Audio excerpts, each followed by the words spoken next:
They were almost, I can't explain it, they were just, the sense you got from them, they were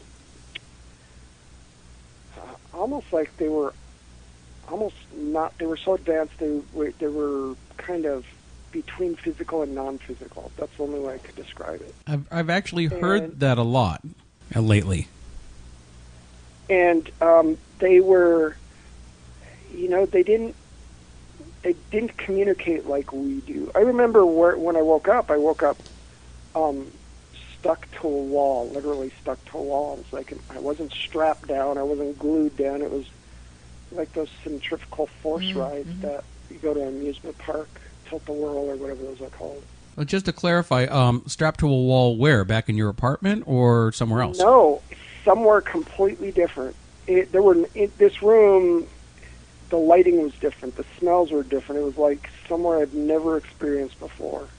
There were no corners. There were no sharp corners anywhere. Everything was rounded. There was no furniture, freestanding furniture standing anywhere. I mean, everything was molded out of the surroundings. And I was standing kind of in a trench, for lack of a better description, and there were quarter-sized pieces, round quarter-sized pieces, copper pieces embedded in the wall every foot or so in a pattern. And I was stuck to this wall, and I couldn't get free no matter. I could move my head, I couldn't move my hands. I mean, my arms, my legs, my body. I could move my feet and my hands. But if I tried to get away, it was like too much gravity. That's the only way I can describe it. And I remember when I came to, it's like I just woke up from a sleep, the female had walked in through this arched doorway, and I couldn't figure out how she could walk around, and I couldn't. And she walked up next to where I was stuck against this wall, and she put her hand on the lit panel, and it kind of released me. And they turned me around, and what I remember specifically is every time I had a thought, like, oh my God, what am I doing here? Oh my God, where are you from? Symbols would pop into my head, and that's really the only way to explain it. And, how'd you get here? Symbols would pop in my head.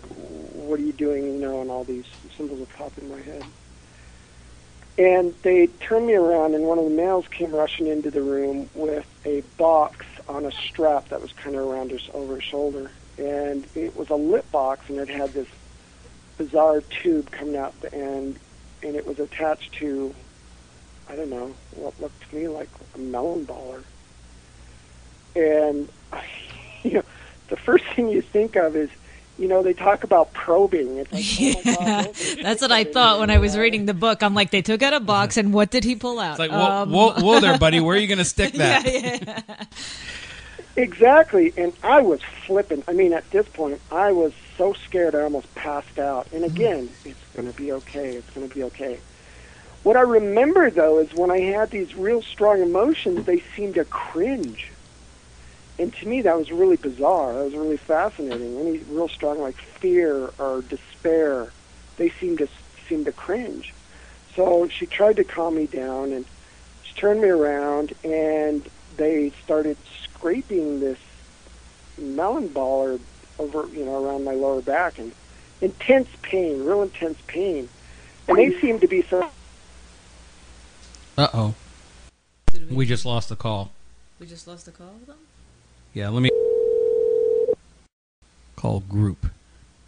You could do it twice? That's pretty cool. Yeah, it's calling them both at once. Hey, Mike? Okay. Uh-oh. Okay, I got you. All right. Okay, that's good. Can you hear me all right? Yeah, I hear you fine. Now we're calling Stan. You hear us okay, Mike? Yeah, this time it seems good. Okay.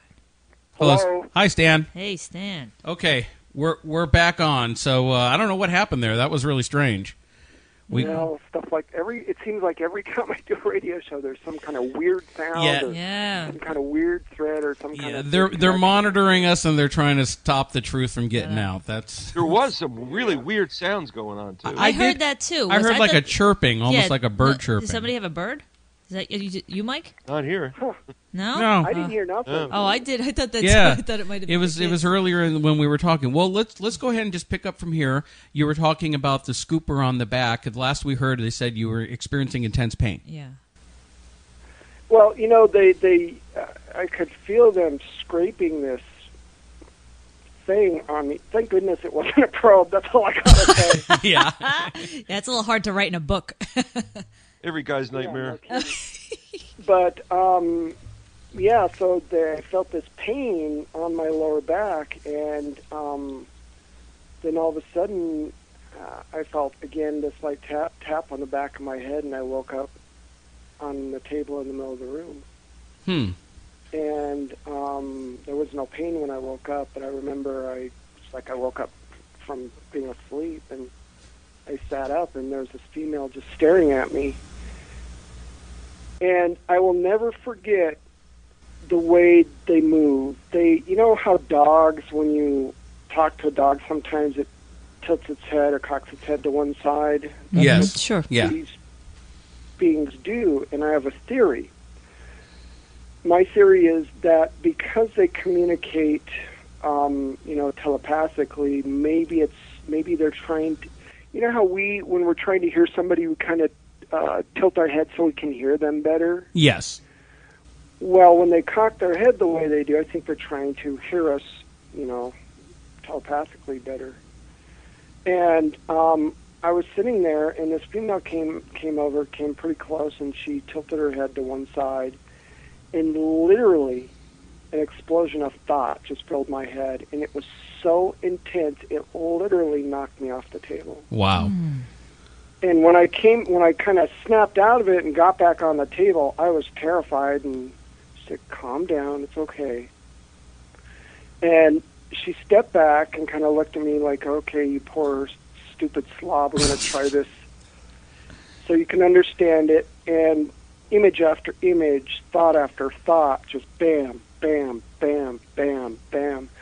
And that's when I realized that these beings, we communicate linearly. We talk word after word. It's kind of slow and archaic. Right. But they can communicate large volumes of information in concepts in just one thought. Kind of like packet communication. Yeah, and it honestly, it made me feel so insignificant. It was unbelievable. But then after that, I woke up in my bed the next morning and hoping it was a dream. My brain couldn't handle it. My brain could not handle it. I remembered everything, but it's like, no, that can't be real. There's no way. So automatically, my brain, to protect itself from going crazy, it just said, well, it was a dream. Hey, Stan. Until I got up to make, yeah. Sorry, I'm sorry. I don't mean to step on your toes. I just wanted to ask you, what she was trying to send you telepathically, was that, I can't remember, but was that the part where she was sending you images of world disasters and hurricanes and floods and tidal waves? Yeah. That was at that moment, right? That was at that point? Okay, yeah. Because I found that to be very interesting. I was seeing wind so strong it was scouring the pavement, scouring the highways off the earth, floods and huge tornadoes. It sounds very 5 miles wide. And Well, I'll tell you, it's interesting that you had that experience in 2001, and here we are 10 years later, and it's happening. Exactly. Here in America and Japan and all these disasters, and those twisters they had down in Joplin. Those F5s would strip in the pavement right off the roads. Mm-hmm. Yeah, and that's what's really scary. It really is. But they, I was freaking out because they kept saying something important's going to happen, something important's going to happen. They didn't say it. They just kind of put it in my head. It's like, when? Is the world going to end? When? And then I remember them showing me these, I don't know if they were pictures or if they were in my mind. I can't remember that part, but they were a picture of the Earth. And the first picture of the Earth was brown and dead and just fogged over, and the atmosphere was just. And then they showed me a second picture, and it was a little bit greener, a little bit bluer. The third picture was real crisp and clear, and the fourth picture was just absolutely pristine. And then they showed me like a sunrise, and it was the most intense, beautiful sunrise, and everything was beautiful, and it was. And then, you know, I kept asking, well, you know, what is this? And they wouldn't answer me. They just put these dots in my head: 1, 10, 6, 4, cheese, 9, 8. And they numbered the dots, and then one of the dots had the word cheese next to it. It's like, what the hell? What's cheese got to do with anything? Swiss or American or Gouda. Yeah, I don't know. But, you know, the next morning, like I said, I got up to make pancakes, and I was going to tell my sister what a horrible, weird dream I had. And she goes, what happened to your back? What's wrong with your back? It's like, huh? I didn't feel any pain, but when I felt my back with my hands, I could feel these deep holes. Wow. And they were seeping a little bit, and I looked down on my wrists, and my wrists had all the hair rubbed off, and these wounds, rub wounds, I don't know how to explain it, you know, from a strap or something. Yeah, like an abrasion? And, like an abrasion wound, yeah. And I flipped out because I knew what had happened was real, and I flipped out so hardcore. My sister thought she was going to have to rush me to the hospital or something. Oh, wow. Well, it's imagine, you know, your whole world is just in just a couple hours flipped completely upside down. Everything that you thought was reality is no longer, you know, is shattered. Absolutely. And what's interesting is my sister remembers there being 3 people at the door, but there was a woman and 2 men, and they were all wearing business suits.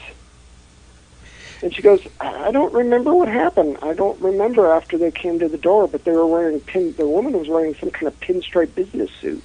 Yeah, for everything that I've seemed to read, they're really good at planting thoughts and, you know, altering memories in people's heads, screen memories, even you know, again, I'll mention Whitley Strieber's books and Communion, where he would see owls and realizing that was a screen memory for an alien visitation. Yeah, absolutely. People, you know, it's interesting, and if you do any research, you find out that a lot of abductees are afraid of owls, clowns, and dolls, especially porcelain dolls, because they have that white face. Oh.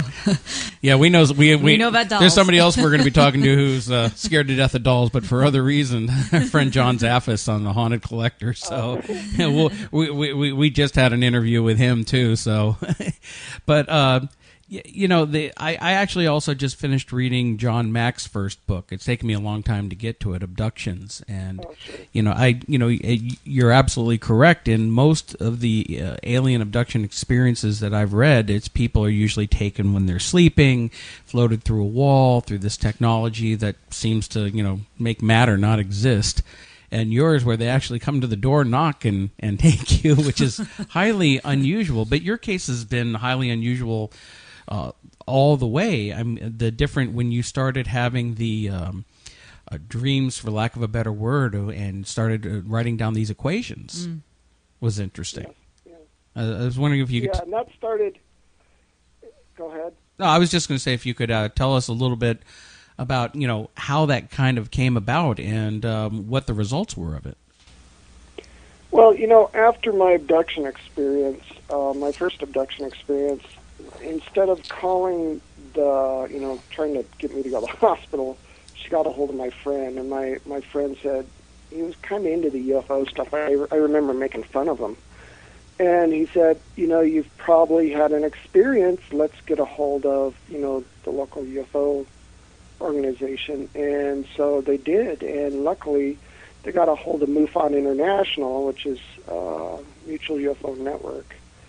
And they were based in Colorado. International MUFON was based in Colorado at the time, not far from where I had my experience. So, you know, we got a hold of John Schuessler, which is the head of MUFON at the time, and they sent their top guys over.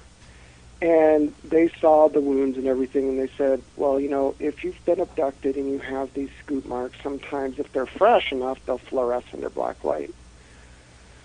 Well, they got a black light out, and I remember I scraped my knee, and they shined it on my scrape on my knee, and nothing. But as soon as they got anywhere near those wounds, they lit up like a Christmas tree. And honestly, it didn't make anything better. It didn't make me feel any better. Made it a little more real, where Absolutely. you could have your doubts, but yeah. Well, there was no doubt. Well, I tried to make doubts, but it wasn't working.